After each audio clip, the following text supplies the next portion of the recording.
now let's open the head. Again, hopefully this is upright. I think it is.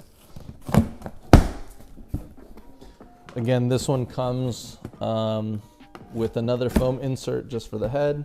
So basically you have to get like 2 cases, one for the head, one for the sled itself.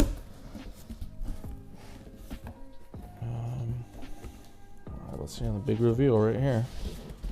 Hey, there we go. So that's the top of the foam insert, and here's the Trinity head itself. Comes with the counterweight. I don't really know what to call it. It's the weight that goes on the bottom, and as you can see, it has the 19 mil inserts over here. So this goes directly into the 19 mil rods that we saw on the Artemis 2 a minute ago. And over on this dial here, this basically is the tension for the counterweight here. And there's something to it that I don't quite know yet, but there's something to the amount of tension that you give to the system here that helps.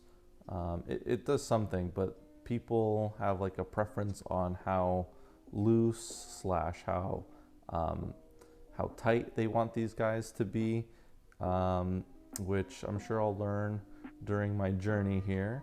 But yeah, just wanted to show you a close-up of the counterweight.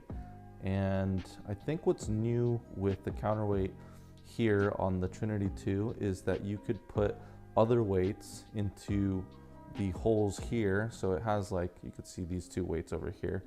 And I think the purpose of this is that so you could put weights on the sides and sort of expand it out on both sides. So imagine you have these weights sort of expanded a little bit more on both sides, and this is supposed to give you more inertia. But yeah, let me put this back. All right, so now let's pull the head itself. Here it is. And I think what's kind of like a nice improvement here.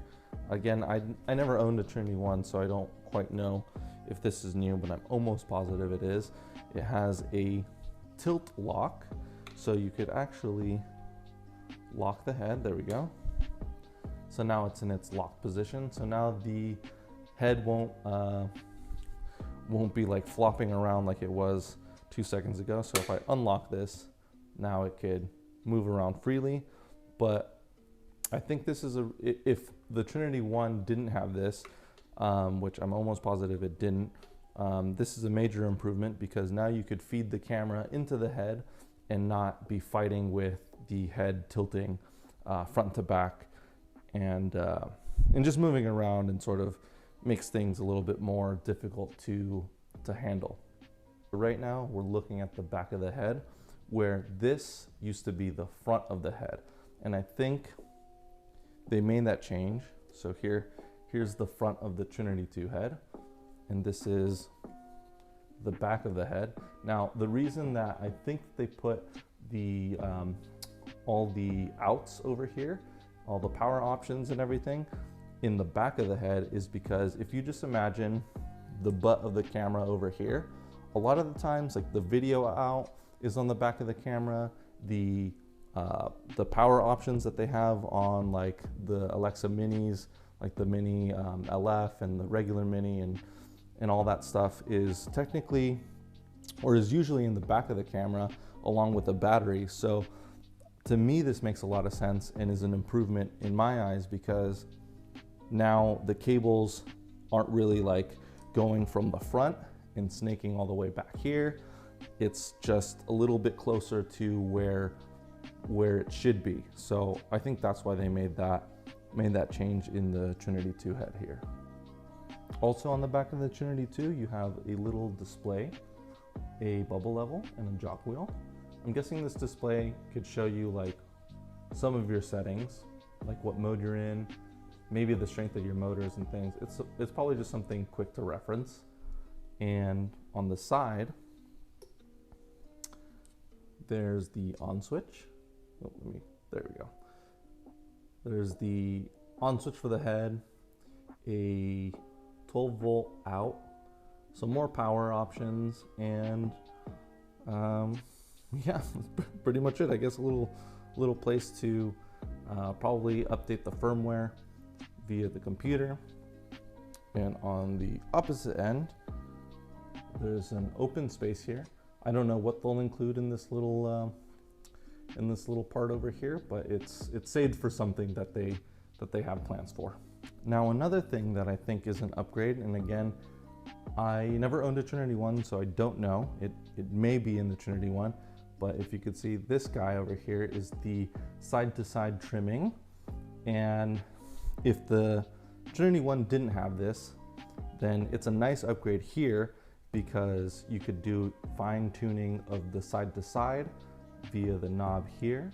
And I think all of these kinds of things just allows for a more precise balance. So everything should be a little bit easier in terms of balancing when it comes to the Trinity 2 because of all of these little improvements. So here is the Trinity 2 head. Once again, here's the back, here's the side, here is the front, and here is the other side.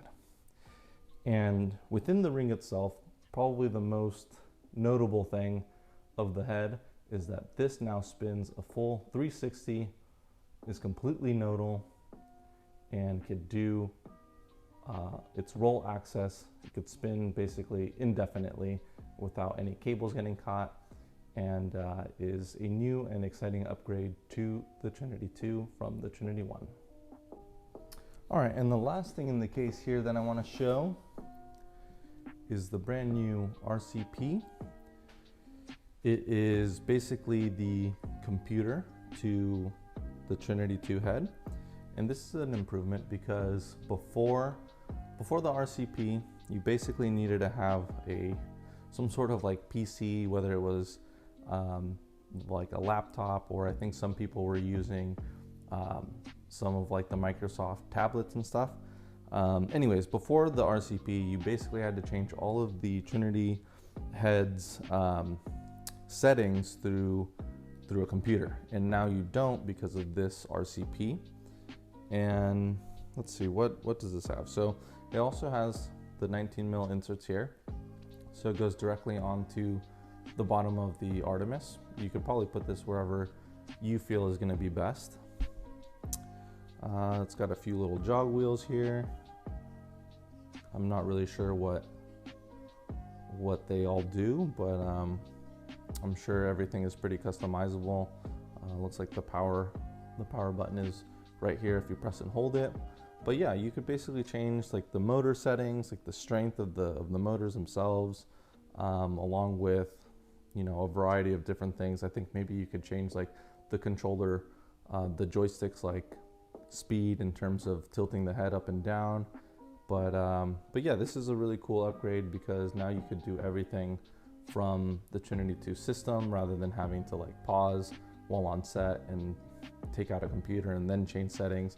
It's all right here, and it seems like a really quick way of being able to change your settings and to, you know, keep shooting and not have to have anyone wait on you. All right, so I think it's time to put this guy away and check out all the other stuff that I got to make this whole thing operational. All right, thanks for watching part 2 of the unboxing video, and feel free to click for part 3 somewhere here on the screen. I'll put it up, and part 3 is going to be all the accessories and all the extra bits that I got with the rig.